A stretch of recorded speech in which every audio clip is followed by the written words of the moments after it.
আসসালামু আলাইকুম এভরিওয়ান, কেমন আছেন সবাই? আশা করছি সবাই ভালো আছেন। আল্লাহর রহমতে আমরা ভালো আছি। আজকে আসছি আমাদের গ্রাম থেকে বেশ অনেকটা দূরে। এই রোদের মধ্যে এত কষ্ট করে আসছি বা আসার মূলত একটাই কারণ, আমাদের যে দোকান আছে কলমে ভালো কাজের দোকান, সেখানে হচ্ছে একটি অসহায় বৃদ্ধ মহিলা গিয়েছিল আমাদের কাছে কিছু সাহায্য চাওয়ার জন্য, এবং আমরা তার মাধ্যমে জানতে পারি যে তার খুবই করুণ অবস্থা। আমরা যেই চাষিকে খোঁজার উদ্দেশ্যে আসছিলাম, সে আসলে বাড়িতে নাই। সে আসলে একজন মহিলা মানুষ হয়ে দূরে গেছে হচ্ছে দান করাতে। আসলে এই বিষয়টা শোনার পরে আমাদের আসলে খুবই খারাপ লাগে। তো আমরা পেয়েছি তার হচ্ছে বৃদ্ধ স্বামীকে, মানে আমাদের চাচাকে, এবং পেয়েছি তার হচ্ছে ব্যাটার বউকে। আমরা এই আপুর কাছ থেকে জানতে চাইবো যে আসলে তাদের কি কি সমস্যা বা কেন তাদের এত অসহায় জীবনযাপন। আসলে আপনাদের কি কি সমস্যা বা আপনার এই শ্বশুরের কি সমস্যা আমাদেরকে একটু বলেন।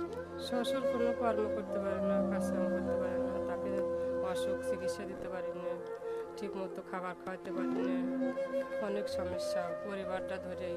আমার স্বামীরও অসুখ, তারও মাথার সমস্যা, চিকিৎসা দিতে পারি না ঠিক মতো। আচ্ছা, এখানে যে বসে আছে এটা কি আপনার স্বামী? হ্যাঁ, মানে উনিও কোনো কোনো কাজ করতে কিছু পারে না, করতে পারে না। বা আপনার শ্বশুরও কোনো কাজ করতে পারে না? না।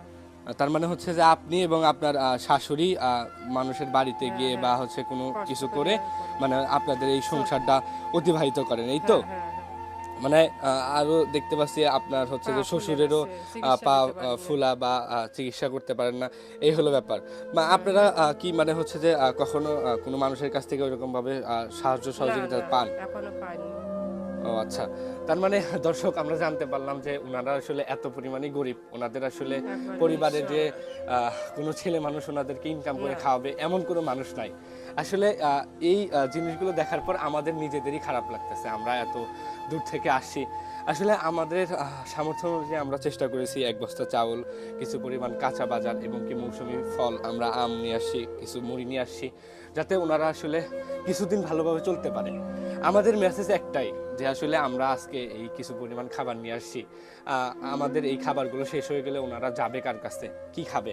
আসলে ওনাদের পরিবারে যে একজন ছেলে মানুষ ওনাদেরকে কাজ করে বা কামাই করে খাওয়াবে, সেই উপায়টুকুও নাই। আপনারা দেখতে পারলেন যে এই আপুটির যে স্বামী আছে উনিও হচ্ছে যে প্রতিবন্ধী। একটা প্রতিবন্ধীর কার্ড করতে বলেছি, তাও করে দেয়নি।